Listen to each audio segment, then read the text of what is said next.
आप क्या समझ रहे हैं? आप मुझे देख रहे हैं, मैं आपको देख रहा हूं? नहीं, एक तीसरी मखलूक आपको भी देख रही है।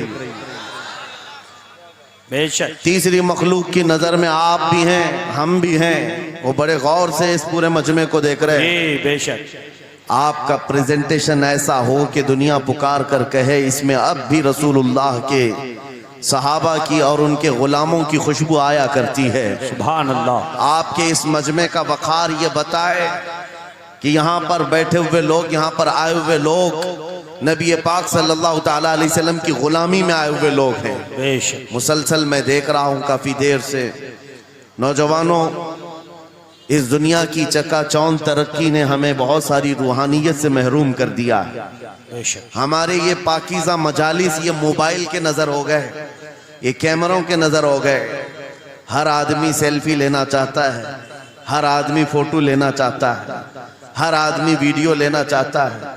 आप खुद यहाँ आए हैं तो मोबाइल को अपने पास रख लो, और अगर मोबाइल को ही सुनाना था तो किसी के हाथ में देकर भेज देते, आप घर बैठ जाते। ये मजमा मोबाइलों के लिए नहीं है, आपके लिए है। बेशक बेशक आपके लिए है। आपका जहन और दिमाग हाजिर रहे यहाँ पर, बेशक। ये सोच करके कि मेरे मुस्तफ़ा की बातें सुनाई जाएंगी, क्या बात। कुरान की आयातें कुरान की आयत पढ़ी जाएंगी, हदीस रसूल का जिक्र होगा।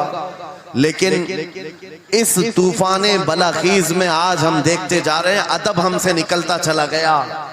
इसी को कहा था शायर ने, वो अंधेरा ही भला था कि कदम राह पे थे। क्या बात क्या बात। वो अंधेरा ही भला था कि कदम राह पे थे, रोशनी लाई है मंजिल से बहुत दूर हमें। ये तरक्कियों ने हमें बहुत दूर कर दिया है। मेरे अजीजों, यहाँ इंसानों से ज्यादा कैमरे घोड़ों की शक्ल में बैठे हुए हैं। ये सारी चीजें मैं महसूस कर रहा हूँ, सिर्फ इसलिए बोल रहा हूँ कि हमारे असलाफ के जो जलसे हुआ करते, हमारे बुजुर्गों के जो जलसे होते थे, उसके बारे में कभी आप मालूमात हासिल करें। वो कैसे जलसे हुआ करते, उलमा का अदब कैसा होता, मशाइख का अदब कैसा होता। बड़ों से पूछें तो पता चलेगा, उनके सरों पर अंडा भी रख दिया जाए तो हिलता नहीं। इस तरह से वो लोग मुतवज्जे होते, और आने वाला बावजू आता, अदब के साथ आता, और बोलने वाला भी इखलास के साथ बोलता। ये सारी रूहानियत अगर खत्म हो गई तो इन जलसों का कोई मतलब नहीं रह जाता। इसीलिए मेरे अजीजों, यहाँ पान खाए हुए, गुटखा खाए हुए लोग मजलिस रसूल में अगर खड़े होकर सुनना चाहते हैं, नुक्कड़ पर और सड़क पर, मैं समझता हूं महफिल रसूल की बेहुरमती है। सैयदना शेख अब्दुल अजीज मुहद्दिस देहलवी के मुतालिक एक बात मुझे मिली थी। आप हुक्का नोशी फरमा रहे थे, और इसी असना में आपको कहीं से मीलाद के पढ़ने की आवाज आई। आप वो हुक्का फेंक दी और मजलिस मीलाद में चले गए, जाकर के बैठ गए, और मीलाद पाक में जो मद्दाह रसूल थे वो कसीदा ऐसा पढ़ते रहे कि शेख साहब मगन हो गए, मस्त हो गए, और वज्द तारी हुआ। इसी असना में आपकी आंख लग गई महफिल में आंख लगी, देखा रसूल पाक सल्लल्लाहु अलैहि वसल्लम तशरीफ लाए। सुभान अल्लाह। मजलिस मिलाद में हुजूर तशरीफ लाए, लेकिन शेख मुहद्दिस देहलवी कहते हैं रसूल पाक का चेहरा सुर्ख था, गजबनाक थे। मैंने अर्ज किया, सरकार आप तशरीफ लाए हैं इस महफिल पाक में, लेकिन चेहरे पर गजब के आसार हैं। आप सल्लल्लाहु अलैहि वसल्लम ने फरमाया मुहद्दिस देहलवी से कि अब्दुल अजीज तुझे शर्म नहीं आती, उसी हुक्के के मुंह से मेरी महफिल में आ गया। अल्लाहु अकबर। मेरे अजीजों, नबी पाक सल्लल्लाहु ताला अलैहि वसल्लम की महफिल पाक का अदब नहीं करोगे, वो इश्क रसूल कहां से आएगा? यहाँ से क्या बोला जा रहा है, क्या पहुंचाया जा रहा है, उसकी तरफ तवज्जो होना जरूरी है। इसीलिए मैं आज बरमला इजहार करता हूं कि आज मुझे प्रोग्रामों वाला एक मुकर्रिर बनाकर लोग हर जगह घुमा रहे हैं ताजिया की तरह। मैंने ये देखा है, और इनमें मेरा कोई इंटरेस्ट और शौक नहीं था इन जलसों का। मैं मस्जिद में खिताब करना ज्यादा पसंद करता कि वहां पाकीज़ा माहौल होता है, अदब से लोग बैठते हैं और सब बावजू हुआ करते हैं, और दिल में बात उतरती भी है। लेकिन अगर बाहर भी हम महफिल कर रहे हैं तो मेरे अजीजों जिम्मेदारी आपकी है कि इसको भी मस्जिद जैसा माहौल बना दे। बेशक बेशक। रूहानियत इतनी आ जाए कि हम इन दुनियावी लग़वियात से फारिग होकर खालिस मेरे आका की मोहब्बत में तशरीफ रखें। बेशक। बस ये चंद जुमले शुरू में मुझे अर्ज करने थे, इस्लाह के लिए मुझे खड़ा किया गया है। और इन जलसों के तौर तरीकों को बदले मेरे उस्ताद गिरामी फरमाया करते, 3 रुकन होते हैं जलसे के, 3 रुकन होते हैं जलसे के। एक बोलने वाला मुकर्रिर, दूसरे इंतजाम करने वाली इंतजामिया, तीसरे ऑडियंस सुनने वाली पब्लिक। जलसे के ये 3 रुकन हैं और तीनों में अगर कहीं से इखलास खत्म हुआ ये जलसे का कोई असर नहीं होगा। अल्लाहु अकबर। आने वाले लोग भी मुखलिस हों, बोलने वाला आदमी भी मुखलिस हो, जलसा सजाने वाली इंतजामिया कमेटी भी मुखलिस हो, खालिसतन अल्लाह और उसके रसूल की रजा के लिए कर रहे हो, उन जलसों का बहुत असर हुआ करता है, बहुत असर हुआ करता है। लेकिन तीनों में भी आज देखा जा रहा है मेरे अजीजों, जलसा करने वाले इसलिए करने लग गए कि कंपटीशन करना है। उन्होंने इतना बड़ा किया, हम उससे बड़ा करेंगे। उन्होंने इस मुकर्रिर को बुलाया था, हम इस मुकर्रिर को बुलाएंगे। उन्होंने इतना खर्चा किया था, हम इतना चंदा करेंगे। आने वाली पब्लिक भी एंटरटेनमेंट के लिए आने लग गई कि हम देखते हैं इनके यहाँ कितने नारे लगते हैं, उनके यहाँ कितने नारे लगते हैं। बोलने वाला भी यही सोचने लग गया कि इनके ऊपर कितनी धौंस जमा सकता हूं, इन लोगों को कितना मैं अपनी तरफ अट्रैक्ट कर सकता हूं। अल्लाह शाहिद है, मैं इस चीज के लिए आपके सामने नहीं आया हूं। पूरे मजमे में आप भी खामोश बैठे रहे, नाज़िम इजलास भी और जिनके हाथ में माइक है ये भी, आप दिल में सुभान अल्लाह कहें और दिल में ही नारा लगाएं। मेरी बात मुकम्मल होने तक तवज्जो से सुनते रहें। ये खामोशी अब ये बता रही है कि ये चौक पर नहीं गुंबद खजरा की छांव में हो रही है। सुभान अल्लाह, सुभान अल्लाह। वरना होगा ये कि रास्ते पर शोर शराबा और सड़कों को जाम किया जाना लोगों की नजर में ये ऐब मालूम होता है। लेकिन इसी माहौल को हम बदल करके भी जा सकते हैं। ये हमारा शिवा है पूरी दुनिया में कि सिर्फ और सिर्फ रसूल पाक की गुलाम कौम ऐसी है जो 1 मिनट में पूरा सन्नाटा तारी कर सकती है। किसी ने एक साहब से पूछा था, वेल ट्रेन्ड फौज जो होती है, चाहे वो अमेरिका की हो कि रशिया की हो कि जापान की हो, चाइना की हो, उनसे पूछा गया कि अगर 10,000 फौज को सफों में खड़ा करना हो और उनको रेडी करना हो तो आपको कितना टाइम लगेगा? किसी के बारे में कहा कि अमेरिकी फौज के लिए हमें 4 घंटे लग जाएंगे, हम तरतीब दे देंगे।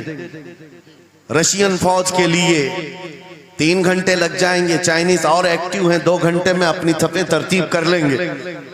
उस मुसलमान दानिश्वर ने कहा, अल्लाह का करोड़ों एहसान है, 1 लाख से ज्यादा का मजमा होता है हरम काबा में भी और हरम रसूल में भी।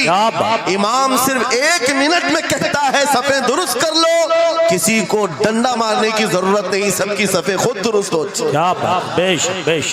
ये कौम है जो अपनी सफे खुद दुरुस्त करती है। मस्जिदों में, जुमा में, ईदगाह में जाकर कोई लकड़ी लेकर नहीं फिरता कि अपनी अपनी सफे दुरुस्त कर लो। हर एक को इतना शऊर है कि अपनी सफे कैसे दुरुस्त की जाती है। जब आपको अल्लाह ताला ने ये नेमत अता की है, मस्जिदों में सफे दुरुस्त कर सकते हैं 1 मिनट के अंदर, ईदगाह में 1 मिनट में हमारी सब दुरुस्त हो सकती है। ऐ नौजवानों, दुनिया को ये बताओ, सिर्फ मस्जिद और ईदगाह नहीं, दुनिया के हर मैदान में हम अपनी सफे दुरुस्त कर सकते हैं। सुभान अल्लाह। हर मैदान में हमारी सब दुरुस्त हो सकती है। ये अल्लाह की तरफ से दी हुई बहुत बड़ी नेमत है। बस अब मजमा जो खामोश है और मुतवज्जे है, अब मेरी बात को आगे मैं बढ़ाता हूं, तवज्जो से सुने।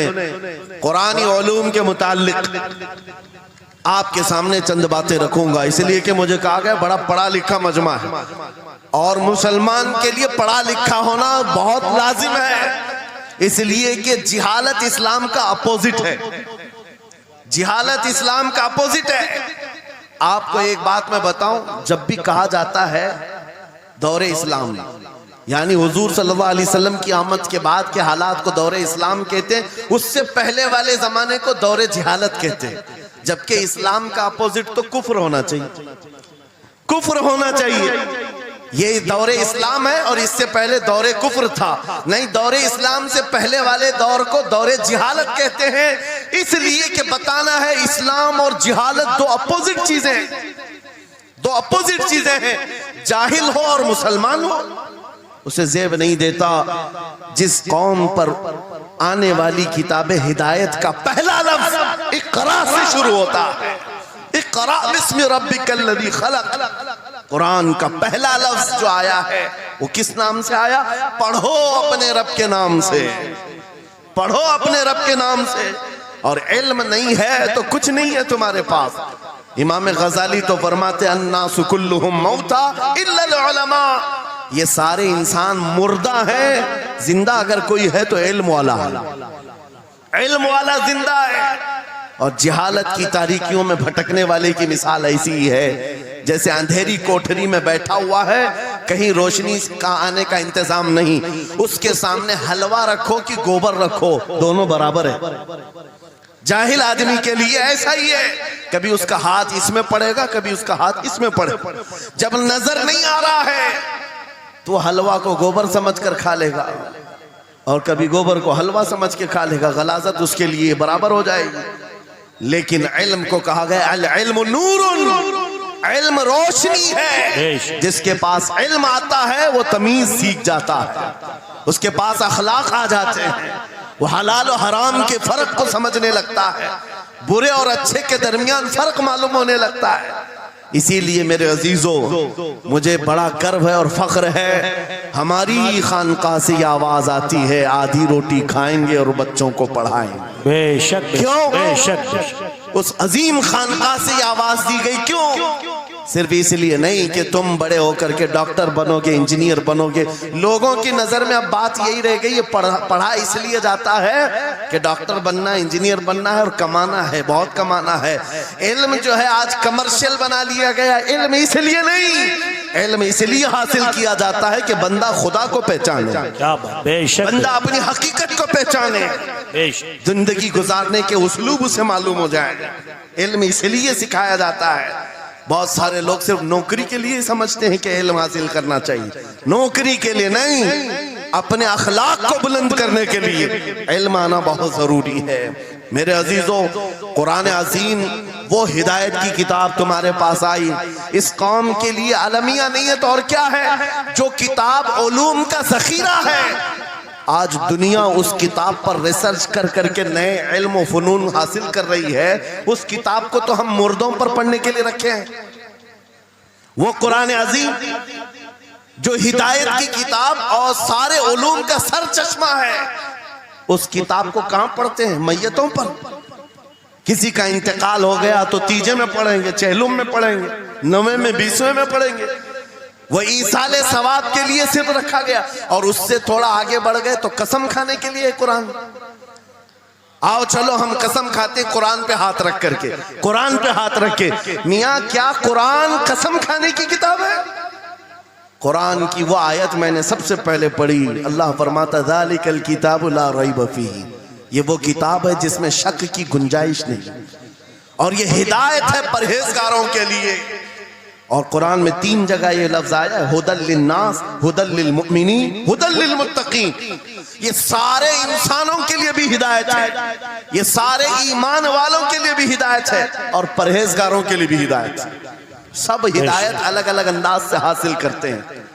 बारिश एक ही है बरसने वाली, जमीनें अलग अलग हैं।